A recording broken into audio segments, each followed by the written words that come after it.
The sun beat down over the dry, rust-colored hills surrounding Coyote Creek, a ramshackle frontier town teetering between lawlessness and survival. Saloons outnumbered churches, and justice was more likely to be found at the end of a revolver than in a courtroom. The townsfolk whispered about trouble coming, something dark drifting in with the desert wind. In the middle of it all stood Clara Bell, a woman who once wore silk and danced in lit ballrooms back in Missouri. Now, she scrubbed floors and served drinks at the Silver Spur, wearing patched skirts and hiding bruises beneath her sleeves. The man who brought her here, Silas Grady, had promised her safety and love but delivered only cruelty and isolation. She'd endured it quietly, waiting for some moment of escape that never seemed to come.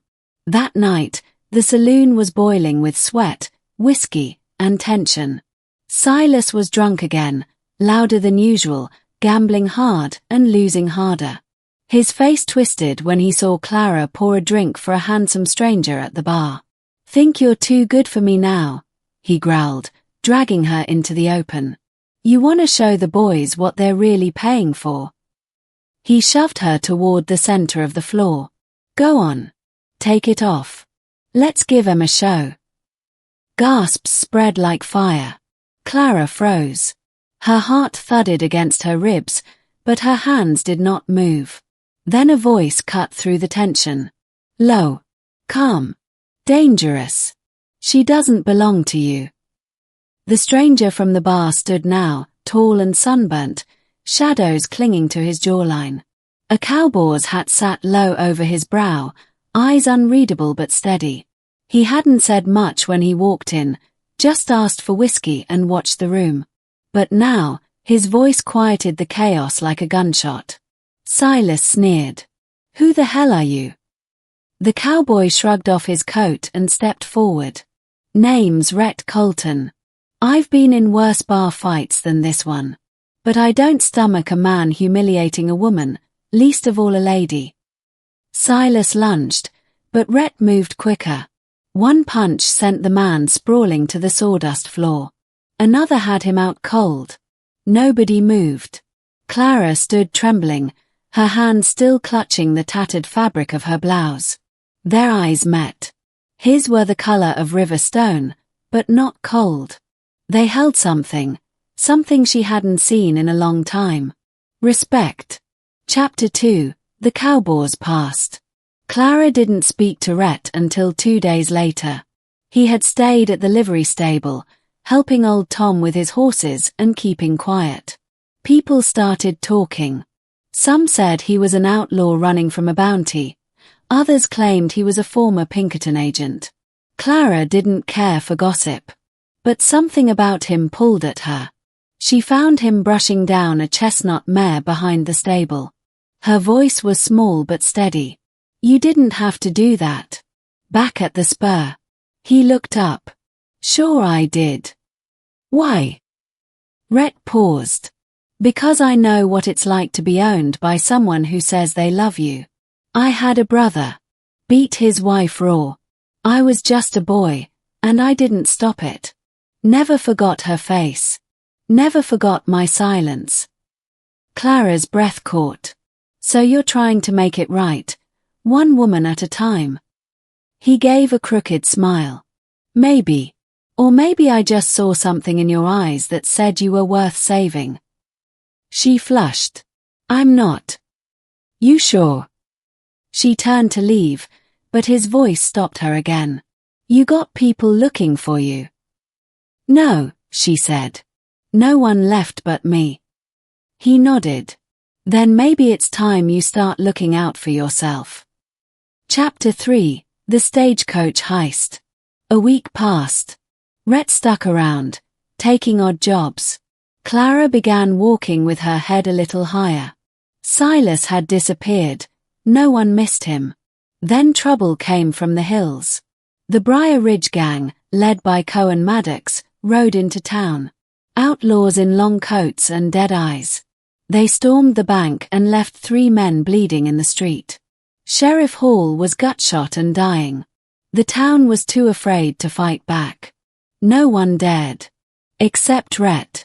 "They'll come again," he told the townsfolk, gathering in the dusty square.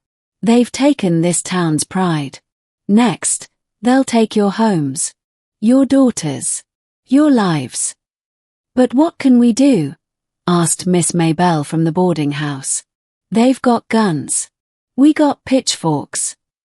Rhett glanced around, then to Clara, who stood just behind the crowd. You got me, he said. And her. Clara blinked. Me. He nodded. You've survived more than most men could. You've got grit. I've seen it.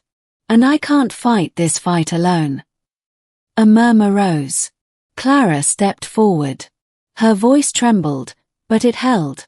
If we let them rule this town, it's over. I may not shoot a gun like Rhett, but I'll help however I can. I've lived under a tyrant before. I won't do it again.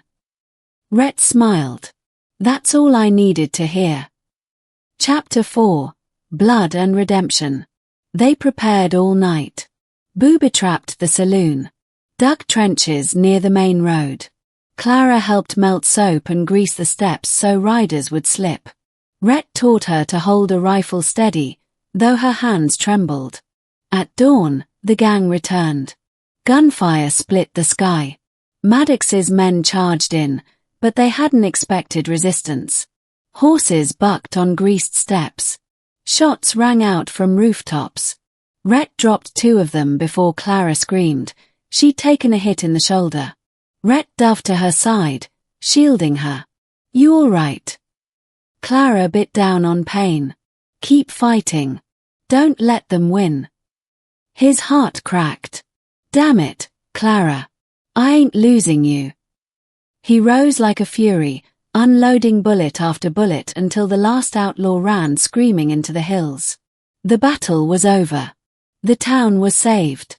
And Clara was alive. Chapter 5. A Place to Heal. The doctor said she'd make a full recovery. Rhett visited her daily, bringing her soup and flowers clumsily picked from the dry outskirts. You know, he said one afternoon, I've been thinking about putting down roots. Maybe even building a home. Never done that before. Clara smiled weakly, planning to settle with a nice girl. He met her gaze. Only if she's got more courage than most men I know. And eyes like dusk. Her cheeks flushed.